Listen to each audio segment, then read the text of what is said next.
नमस्कार दोस्तों, कैसे हैं आप सब लोग। मैं सोहन सिंह एक बार पुनः अपने YouTube चैनल डियर मैथ्स 81 पर आप सभी लोगों का वेलकम करता हूं। दोस्तों, आज मैं आपके सामने त्रिकोणमिति यानी कि ट्रिग्नोमेट्री की जो एप्लीकेशन चल रही थी ना, एप्लीकेशन ऑफ ट्रिग्नोमेट्री, यानी कि ट्रिग्नोमेट्री के आधार पर हम किस टाइप की दैनिक जीवन से संबंधित जो हमारी प्रॉब्लम्स होती है उन्हें सॉल्व कर सकते हैं बहुत ही आसान तरीके से। ठीक है मेरे भाई, तो उसी चीज को कंटिन्यूअस करते हुए हम आपके सामने हैं।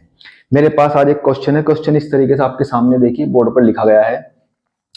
भूमि पर स्थित बिंदु से हमारे पास एक प्लेन है ना, हमारी भूमि। उस प्लेन पर एक बिंदु से मैंने यहां पर एक बिंदु लिया है जिसे मैंने एक्स मान लिया है। ठीक है, देखिए ध्यान रखना है, जो ये त्रिकोणमिति की यानी कि ट्रिग्नोमेट्री की एप्लीकेशन पर आधारित क्वेश्चन है, अगर आपने इसमें डायग्राम बनाना सीख लिया, क्वेश्चन को पढ़कर आपने डायग्राम बना ले, तो मेरे भाई क्वेश्चन तो समझो आधा हो लिया, बस आपको सॉल्यूशन करना आगे। तो इसने क्या किया कि हमारे पास एक प्लेन है भूमि पे, यानी कि भूमि प्लेन है, उस पर एक बिंदु है जिसे हमने कोई नाम दे दिया एक्स। इस बिंदु से सामने एक टावर खड़ा है ना, प्लेन पे ही एक टावर खड़ा है। उस टावर का जो शीर्ष है यानी कि जो उसका टॉप पॉइंट है, वहां से किसी आदमी ने, यहां देख नीचे आदमी खड़ा है, यहां से उसने मेजर किया कि जो उसके टॉप का जो एंगल ऑफ एलिवेशन यानी कि उन्नयन कोण है मेरे भाई, वो है 60 डिग्री। यहां से खड़े हुए व्यक्ति ने इसके टॉप को देखा और टॉप के साथ कितना एंगल बना है, एंगल ऑफ एलिवेशन 60 डिग्री बन गया। सामने क्वेश्चन आपके लिखा गया है। फिर इसने क्या किया है, इसी व्यक्ति को हम ऊपर उठा के ले गए थोड़ा सा, है ना, यहां से 40 मीटर ऊपर गया। देखिए इस बिंदु से 40 मीटर ऊपर स्थित बिंदु से हमने क्या किया, इस बिंदु से हम 40 मीटर ऊपर गए और यहां आकर हमने देखा कि टावर का जो टॉप पॉइंट था, अब उसका एंगल ऑफ एलिवेशन चेंज होकर मेरे भाई हो गया है 45 डिग्री। ये आपको क्वेश्चन में दिया है ना। जब हम यहां थे तो एंगल ऑफ एलिवेशन यानी कि उन्नयन कोण था 60 डिग्री। जब हम यहां से 40 मीटर ऊपर गए तो भाई सिंपल सी बात है, जब ऊपर जाएंगे तो उसी पॉइंट का जो एंगल ऑफ एलिवेशन यानी कि उन्नयन कोण होगा वो साइज में छोटा हो जाएगा। तो वो कितना एंगल बन गया, 45 डिग्री बन गया है। अब आपको ये मेजर करना है कि जो सामने टावर खड़ा था उसकी हाइट बतानी है टोटल कितनी थी, जिसका जो हमें टॉप पॉइंट दिया था, जिसके साथ हम उन्नयन कोण यानी कि एंगल ऑफ एलिवेशन बना रहे थे, हमें उसकी हाइट फाइंड करनी है, यानी कि कितनी ऊंचाई का है। तो जो चीज हमें फाइंड करनी होती है उसे मान लेते हैं, वेरी सिंपल है ना, मान के ही काम चलता है। तो हमने क्या इनका नामकरण कर दिया, पी क्यों, ये हमारा टावर है पी क्यों, और जहां एंगल ये 45 डिग्री बना था, यहाँ पर हमने जो पैरेलल लाइन खींचते हैं उसी के साथ 45 बनता है, तो ये इस लाइन को यहाँ पर कट कर रहा है। इस पॉइंट को मैंने मान लिया है आर, इस पॉइंट को मैंने एक्स माना है, इस पॉइंट को मैंने मान लिया वाई। ये आपका डायग्राम है अकॉर्डिंग टू क्वेश्चन। अब हमें क्या करना है, इस टावर की हाइट निकालनी है। दूसरी चीज, हमें ये जो डिस्टेंस है इस पॉइंट की इस टावर से जो डिस्टेंस है ना, डिस्टेंस हॉरिजॉन्टल डिस्टेंस यानी कि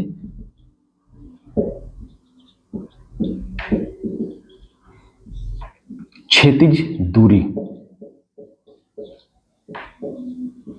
और ये आपकी होती है वर्टिकल हाइट यानी कि ऊर्ध्वाधर दूरी। जो भी आपकी सीधी लंबवत खड़ी होती है चीज उसे कहते हैं ऊर्ध्वाधर। अब हमने क्या कर लिया है, हमने मान लिया है कि इस टावर की ऊंचाई कितनी है मेरे भाई, h मीटर है, और इस पॉइंट की इस टावर से जो डिस्टेंस है मेरे भाई वो मैंने मान लिया y मीटर यहां से यहां तक। अब इन दोनों की हेल्प से हम क्या करेंगे, आप इस डायग्राम की हेल्प से ये डिस्टेंस निकालेंगे y और ये हाइट निकालेंगे h। ठीक है, दो ट्रायंगल बन गए हैं हमारे पास, उन ट्रायंगल में हम लेंगे, आपका सॉल्यूशन शुरुआत हो गई है। एक ट्रायंगल हमारे पास YRP, इन ट्रायंगल YRP, क्योंकि राइट एंगल ट्रायंगल है तो ये आपका एंगल दिया हुआ है, ये इसका बेस हो जाएगा YR, ये हो जाएगा इसका परपेंडिकुलर। ठीक है, तो आपको पता है कि आपको tan लेना पड़ेगा, tan 45 इज इक्वल टू हो जाएगा QR बटे YR, QR अपॉन YR। ठीक है, अब QR के बारे में सोचते हैं। देखिए यहां से यहां तक की जो हाइट है वो तो हमने h मान ली, लेकिन हमें तो ये वाली चाहिए QR, लेकिन ये तो हमारे पास नहीं है भैया। ध्यान से देखिए, एक्चुअल में ये डिस्टेंस हमारे पास थी 40 मीटर, तो ये भी तो डिस्टेंस 40 मीटर होगी। देखिए ये पूरी की पूरी डिस्टेंस h मीटर है और जो नीचे वाली डिस्टेंस बची है वो 40 मीटर है, तो ऊपर वाली डिस्टेंस हो जाएगी h माइनस 40। यहां से यहाँ तक की जो डिस्टेंस है वो हो जाएगी h-40। यही तो हमें चाहिए, यही तो हमें चाहिए भैया, h-40 upon Y R as it is इसके इक्वल होगी, है ना, सेम टू सेम होगी मेरे भाई। वाई होगा यहाँ पर देखिए, tan45 की वैल्यू बुद्धू से बुद्धू आदमी भी जानता है 1 होती है, और h-40 upon Y cross multiply करेंगे तो y इधर आ जाएगा, y इज इक्वल टू हो जाएगा h-40 यहीं पर छोड़ दीजिए भाई, ज्यादा लड़ाई वाला काम नहीं है। इक्वेशन नंबर फर्स्ट बन चुकी है। अब चलते हैं दूसरे ट्रायंगल पे जो 60 डिग्री एंगल को कंटेन कर रहा है। ये है आपका 60 डिग्री एंगल वाला ट्रायंगल है XPQ। इन ट्रायंगल XPQ है ना, क्योंकि राइट एंगल ट्रायंगल है। एंगल कितना है मेरे भाई 60 डिग्री है, कोई दिक्कत वाली बात आपको नहीं होनी चाहिए। और हमें इसका भी क्या लेना पड़ेगा भाई, tan लेना पड़ेगा। क्यों? क्योंकि हमारे पास बेस और बेस इधर होता है, ये आपका परपेंडिकुलर बेस, परपेंडिकुलर बेस, ठीक है। तो परपेंडिकुलर यहां से यहां तक होगा इस ट्रायंगल का PQ अपॉन बेस है मेरे भाई XP is equal to PQ कितना है हमारे पास, H है, कोई दिक्कत वाली बात नहीं। XP हमारे पास हो गया Y, कोई दिक्कत वाली बात नहीं है ना। जो वैल्यूज हमें डायग्राम में दी गई वो उठा के अकॉर्डिंग टू क्वेश्चन रख देनी है। tan 60 की वैल्यू होती है √3 is equal to H upon Y, ठीक है मेरे भाई। यहां से आप H निकाल लीजिए, क्रॉस मल्टीप्लाई होगा Y इधर आ जाएगा, कोई दिक्कत वाली बात नहीं है। यहां पर कर लेते हैं मेरे भाई क्रॉस मल्टीप्लाई, तो यहां से H इज इक्वल टू आ जाएगा Y√3। इसे संभाल के रखिए, इक्वेशन नंबर सेकंड आ गई है। ये इक्वेशन नंबर फर्स्ट थी। दोनों की हेल्प से अब हम अपनी वैल्यू को निकालेंगे जो आपको निकालनी है। एक लाइन कीजिए यहाँ पर बहुत ही शांति से। चलिए यहाँ पर करते हैं सॉल्यूशन। अब हम क्या करते हैं, इक्वेशन सेकंड से H की वैल्यू इक्वेशन फर्स्ट में रख दी, या इक्वेशन फर्स्ट से Y की वैल्यू इक्वेशन सेकंड में, जो भी आपको सुटेबल लगे मेरे भाई, क्योंकि हमें दोनों चीज फाइंड करनी है।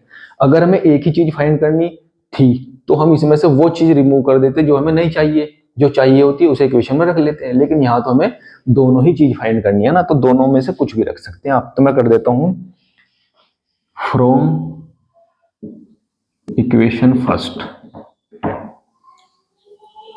The value of y putting in equation second. हम इक्वेशन फर्स्ट से y की वैल्यू निकाल के इक्वेशन सेकंड में रख देते हैं। इक्वेशन सेकंड क्या है भाई हमारे पास, h बराबर y√3। तो h is equal to y की वैल्यू हमारे पास है h-40 और √3, कोई दिक्कत वाली बात नहीं है। यहाँ पे जहाँ y था मैंने h-40 रख दिया भाई, यहाँ पर √3 की मल्टीप्लाई कर देंगे। यहाँ पर h इज इक्वल टू आ जाएगा h√3 माइनस 40√3। अब हम क्या करते हैं, देखो 40√3 को उधर लाएंगे प्लस h को उधर ले जाएंगे माइनस, यानी कि h√3 से h माइनस हो जाएगा। तो कंडीशन कुछ इस तरीके बन जाएगी h√3 माइनस h और इज इक्वल टू हो जाएगा 40√3, ठीक है। h हम कॉमन ले लेंगे, मेरे भाई। तो यहाँ पर बचेगा √3 माइनस 1 इज इक्वल टू हो जाएगा 40√3। कुछ नहीं कर रहे हैं, सिंपली क्वेश्चन को करते चल रहे हैं। यहाँ से h की वैल्यू आ जाएगी मेरे भाई 40√3 बटे √3 माइनस 1। एक तरीके से आप h की वैल्यू फाइंड कर चुके, लेकिन अभी हमें इसे थोड़ा सा सिंप्लीफाई करना पड़ेगा। आपको पता है कि अगर हर में रूट वाला नंबर आता है तो हम उसके कॉन्जुगेट से ऊपर और नीचे मल्टीप्लाई करके थोड़ा सा सिंप्लीफाई कर लेते हैं भाई। तो हम क्या कर लेते हैं, √3 + 1 और अपॉन √3 + 1 से ऊपर और नीचे मल्टीप्लाई कर लेते हैं, कोई दिक्कत वाली बात नहीं है आपको। तो ये हो जाएगा भाई मेरे 40√3 और ब्रैकेट के अंदर आ गया √3 + 1 और अपोन में देखिए आप, क्या आएगा √3 - 1 √3 + 1, यानी कि एक बार दोनों ऐड हो रहे हैं, एक बार दोनों सब्सट्रैक्ट हो रहे हैं। तो आपको क्या करना होगा, √3 का स्क्वायर माइनस 1 का स्क्वायर, √3 का स्क्वायर हो जाएगा 3, 1 का स्क्वायर हो जाएगा 1, 3 से 1 गया, आपका आ जाएगा डायरेक्ट 2। मैं लिख दे रहा हूं भाई 2 यहाँ पर। 2 से आप 40 को डिवाइड करेंगे तो क्या आ जाएगा 20। तो 20 √3 और √3 + 1।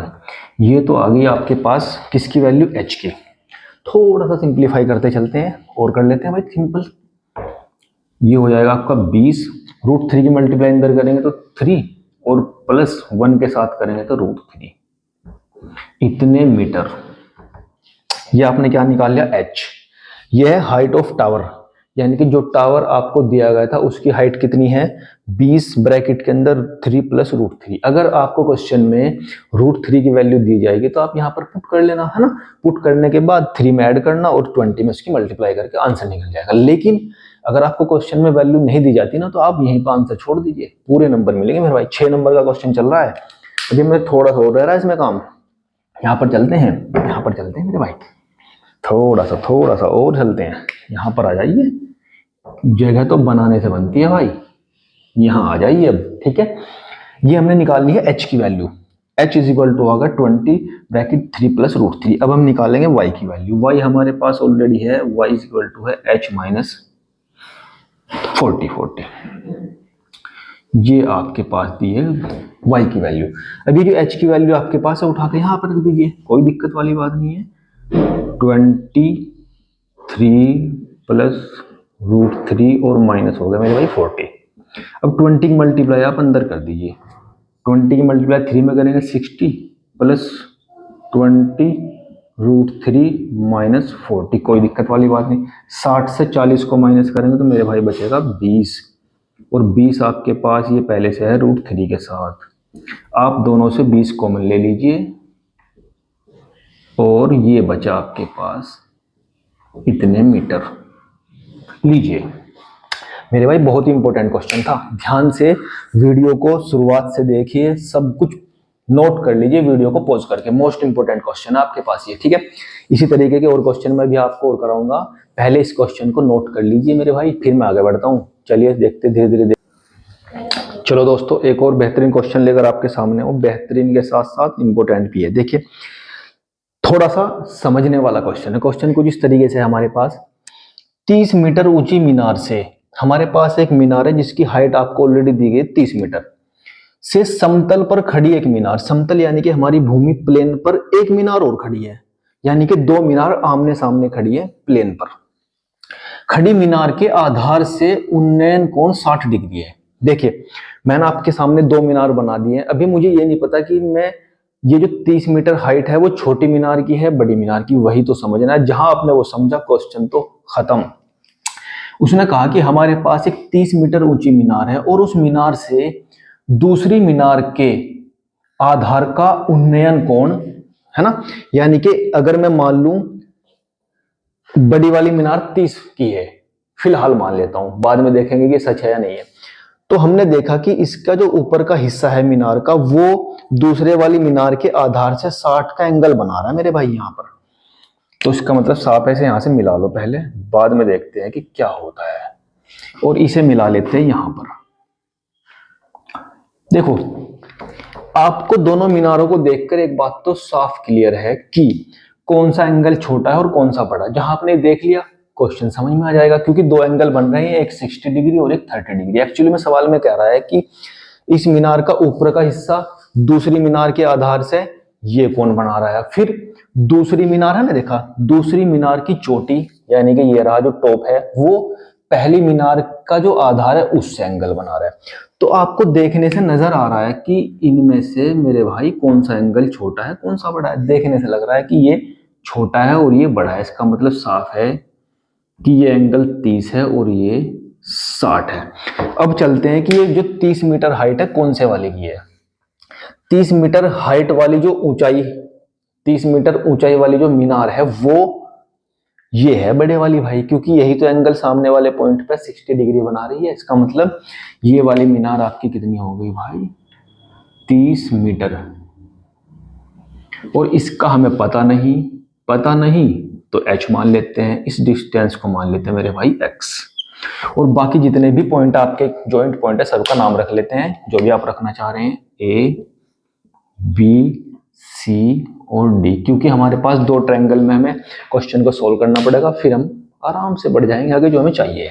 चलिए सॉल्यूशन देखते हैं हमारा। सब कुछ लेट कर लेना, माना इस मीनार की ऊंचाई h है, इसकी ऊंचाई में पहले से 30 मीटर दी गई है, और इन दोनों मीनारों के बीच की जो डिस्टेंस है उसे हमने मान लिया x। मेरे भाई इन सब चीजों को आप लिख लेंगे, क्योंकि जब आप क्वेश्चन करते हैं, क्वेश्चन में आपको क्या दिया गया है उसे पहले ध्यान से लिख लीजिए, फिर हमें क्या करना है उसकी तरफ बढ़ेंगे हम। ठीक है, चलिए। तो हमारे पास पहला ट्रायंगल है, पहले ट्रायंगल को देखते हैं। देखिए पहला ट्रायंगल कौन सा है, ये ले लेते हैं। पहले कोई सा भी ले लीजिए, कोई बाउंडेशन नहीं है, आपको तो आंसर चाहिए मेरे भाई। चलिए हम ले लेते हैं ए बी सी। तो हमने लिया in triangle A B C, A B C. अब ध्यान से देख रहे हैं, अगर इस ट्रायंगल को आप ध्यान से देख पा रहे हैं तो ये इस ट्रायंगल का परपेंडिकुलर है, ये इस ट्रायंगल का बेस है, और ये इसका एंगल ऑफ एलिवेशन है मेरे भाई। तो tan लेना पड़ेगा, हर जगह tan ही तो चल रहा है। tan 30 इज इक्वल टू आपके पास हो गया h अपॉन x, यानी कि A B upon B C. A B आपने h माना हुआ है और बी सी आपने x माना है। tan 30 की वैल्यू होती है 1/√3, और इज इक्वल टू यहाँ से आपके पास आ गया h अपॉन x। देखिए आपको इसमें दोनों चीज निकालनी है, h भी निकालना है, x भी निकालना है। तो कोई से भी एक इक्वेशन बना दिए, क्रॉस मल्टीप्लाई कर लेते हैं। तो x इज इक्वल टू आ गया h√3। यहाँ पर बॉक्स में बंद कर दीजिए, नहीं तो कहीं भी निकल सकता है।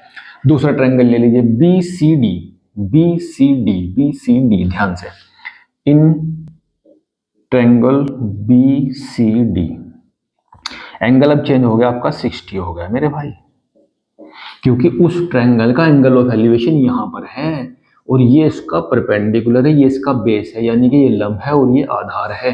तो लंब मेरे भाई कितना दिया गया है 30, और आधार कितना दिया गया है मेरे भाई x।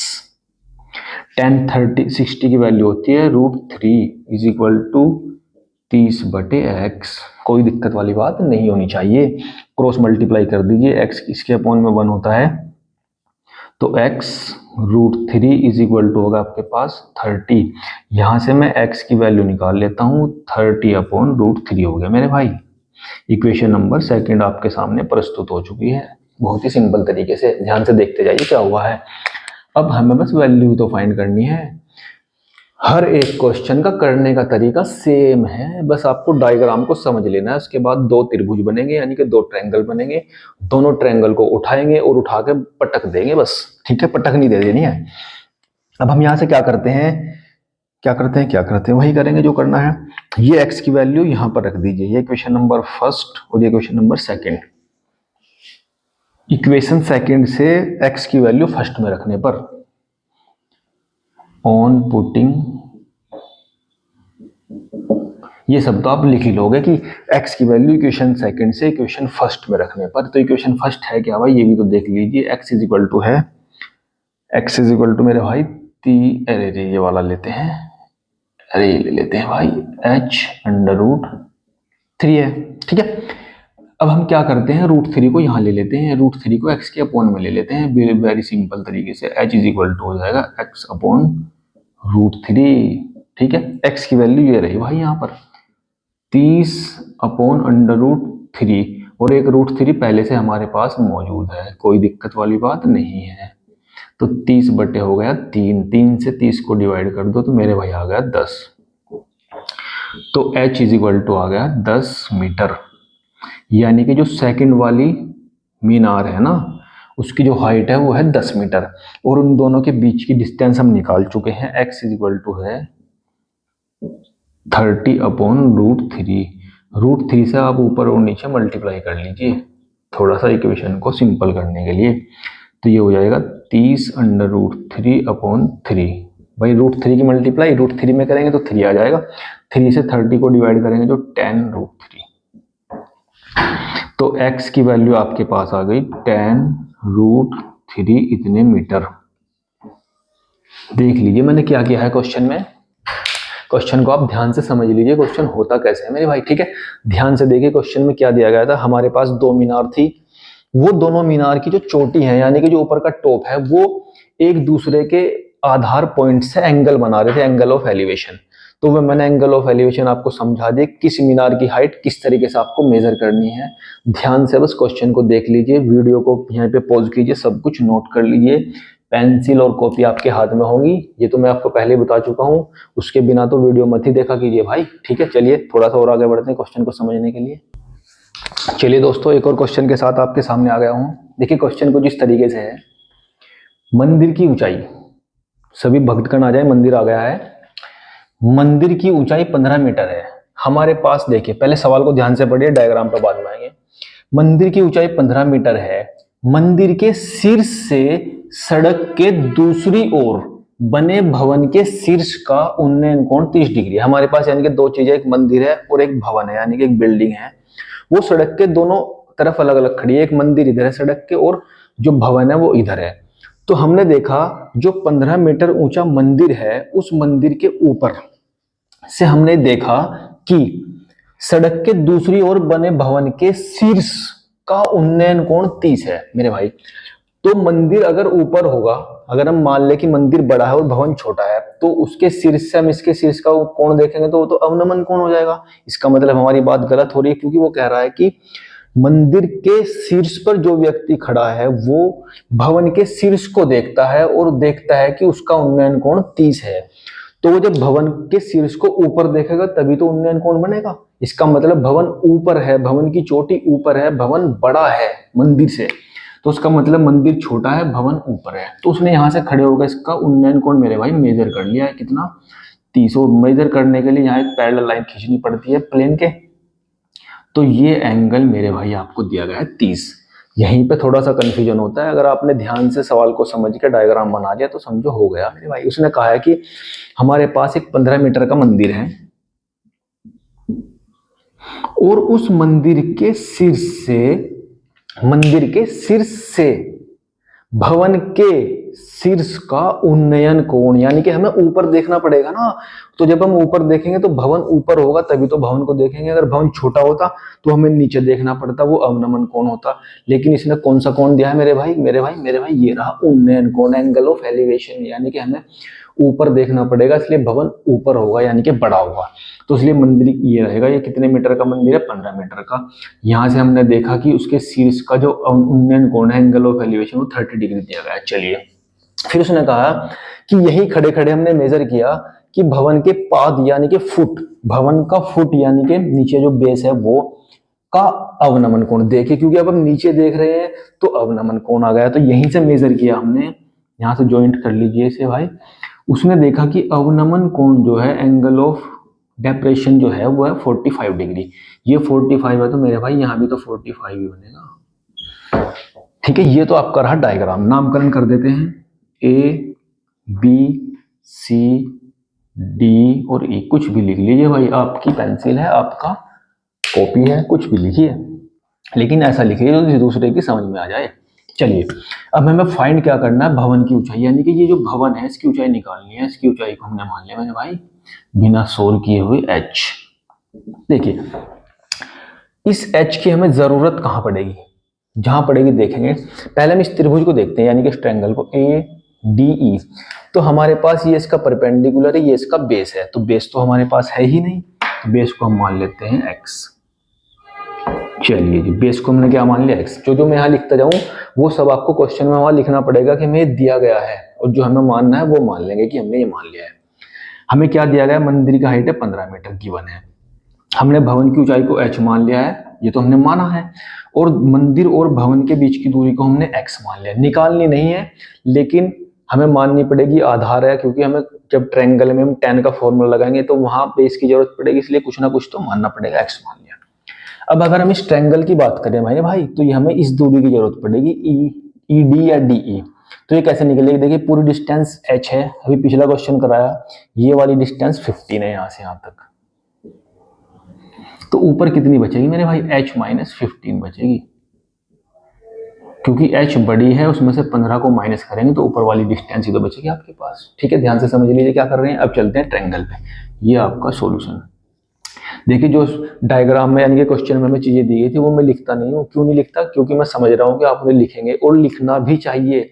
अगर आप डायरेक्ट क्वेश्चन करेंगे तो भैया नंबर कम मिलेंगे आपको, मिल तो जाएंगे लेकिन कम मिलेंगे। अगर आप इन सब चीजों को यहाँ मेंशन करोगे कि ये चीज दी गई है और ये हमने मानी है, तो क्वेश्चन आपका सही तरीके से पढ़ा जाएगा। चलिए, हम लेते हैं इन ट्रायंगल, फिर लेते हैं A B C. A B C tan 45, सबसे अच्छा एंगल है 45, वैल्यू होती है 1।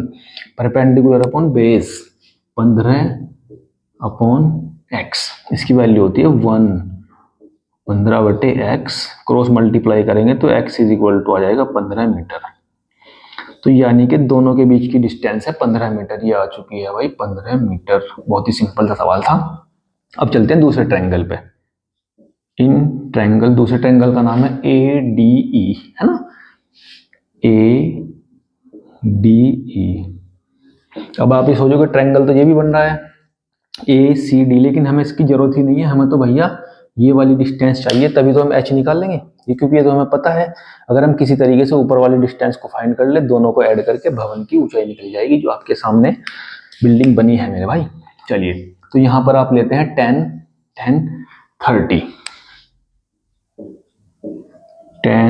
30 डिग्री इज इक्वल टू होगा आपके पास, परपेंडिकुलर है आपके पास h-15, बेस आपके पास है x, क्योंकि ये भी x ही होगा यहाँ पे, है ना।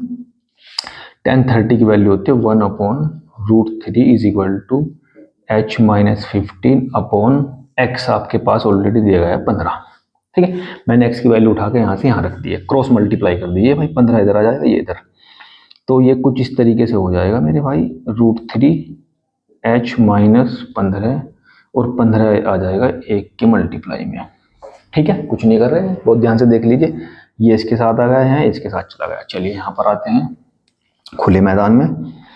खुले मैदान में आते हैं, क्या करें करना पड़ेगा कुछ तो। √3 की मल्टीप्लाई अंदर की कर दीजिए, h √3 हो जाएगा, 15 में करेंगे तो -15√3 और इज इक्वल टू आपके पास ऑलरेडी इधर 15 है ना। √3 की मल्टीप्लाई मैंने अंदर कर दी, अंदर पहले h के साथ फिर 15 के साथ, क्योंकि हमें h निकालना है, इस टर्म को उधर छोड़िए, और 15√3 उधर जाकर हो गया पॉजिटिव, है ना, प्लस हो गया। h √3 इज इक्वल टू, दोनों से 15 कॉमन ले लीजिए, तो यहाँ पर आपके पास बचेगा, क्या बचेगा, इसे √3 को पहले लिख लीजिए ना, थोड़ा अच्छा लगता है, ये बचा भैया, और यहाँ से h इज इक्वल टू आ गया 15/√3 प्लस 1/√3। देख लीजिए क्या कर रहे हैं भैया, है ना, √3 अपोन में आ चुका है, √3 अपोन में आ चुका है। अब इस √3 को हटाने के लिए हम क्या करेंगे, ऊपर और नीचे उसी से मल्टीप्लाई कर देंगे, क्योंकि अगर हर में आपके पास रूट का नंबर हो तो उसे खत्म करना जरूरी होता है मेरे भाई।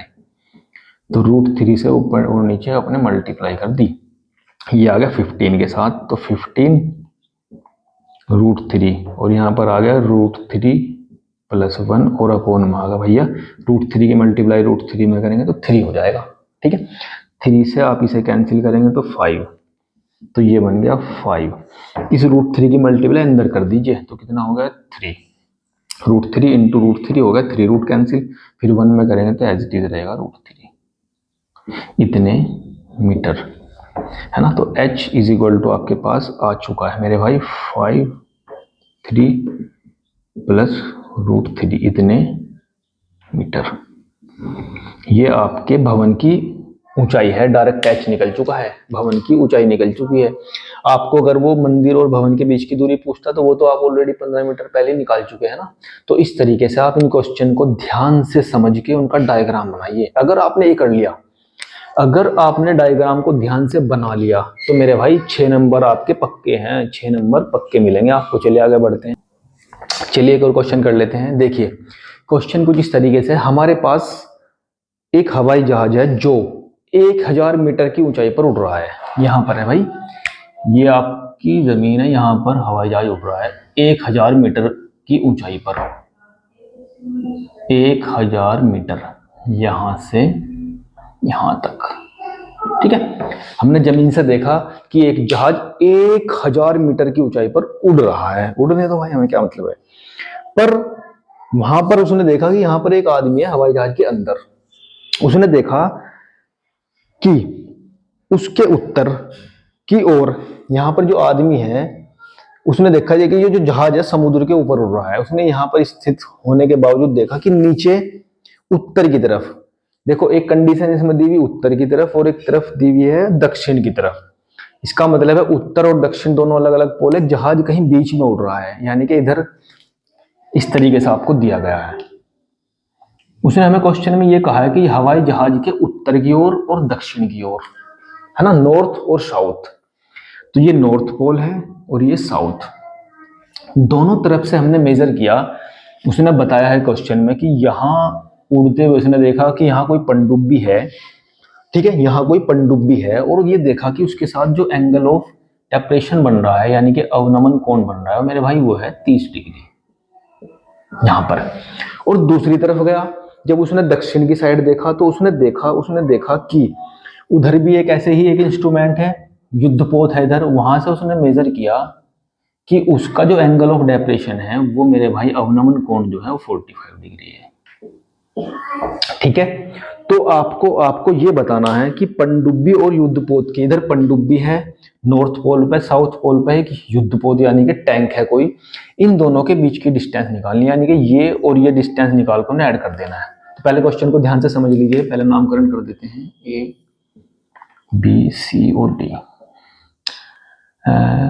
अरे चलो एन ही रख लेते हैं क्योंकि एन में पहले ही मान चुका है यहाँ पर, और इसे रख लेते हैं P Q, P P P P P Q, थोड़ा सा आसान हो जाएगा। हम देखिए इसने क्या कहा है, हमारे पास एक्चुअल में एक हवाई जहाज था जो ऊपर उड़ रहा है समुद्र के।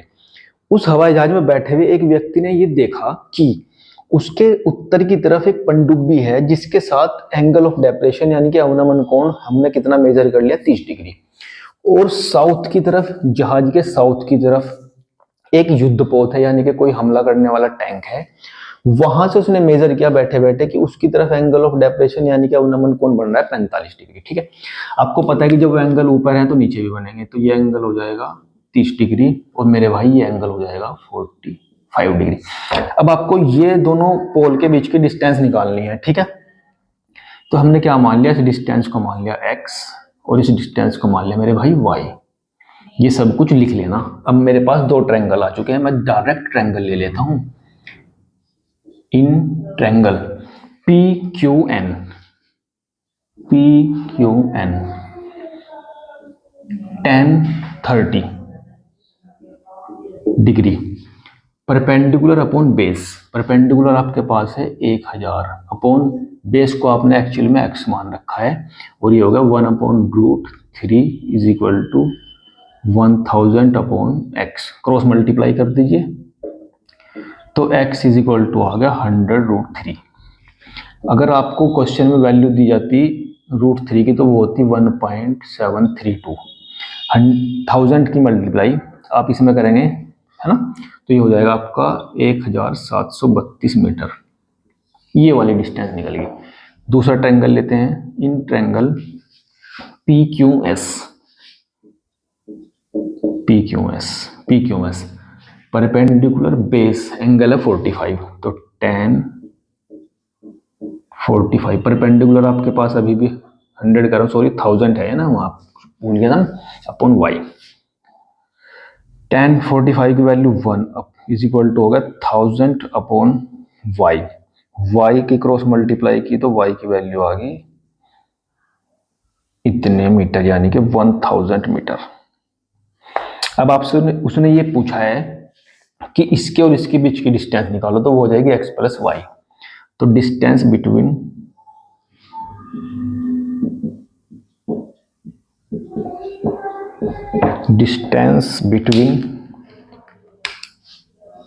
n and s is equal to हो जाएगी 1000 प्लस, और ये आप पहले से निकाल चुके हैं 1732, दोनों को ऐड करेंगे तो 2732 मीटर।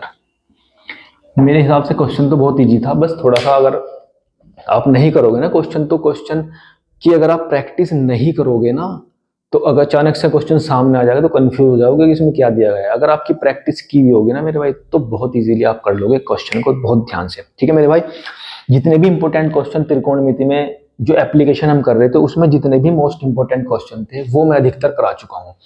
अगर आपने इन क्वेश्चंस को बहुत ध्यान से कर लिया ना, बहुत ध्यान से, क्योंकि इन्हीं के आधार पर और टाइप के क्वेश्चन बनेंगे, सब एक ही जैसे क्वेश्चंस हैं, क्वेश्चन बहुत सारे हैं लेकिन मैंने आपको इंपॉर्टेंट छांट के वो क्वेश्चन करा दिया। अगर आपने ये ध्यान से कर लिया ना तो इसके आधार पर आप सारे क्वेश्चन बहुत इजीली कर लोगे मेरे भाई। ठीक है, चलिए गुड बाय, धन्यवाद, नमस्कार। इसी तरीके से वीडियो को देखते रहिए, आपके प्यार को बनाए रखिए ताकि मैं अच्छे से अच्छी वीडियो आपके लिए ला सकूं। चलिए, धन्यवाद, गुड बाय।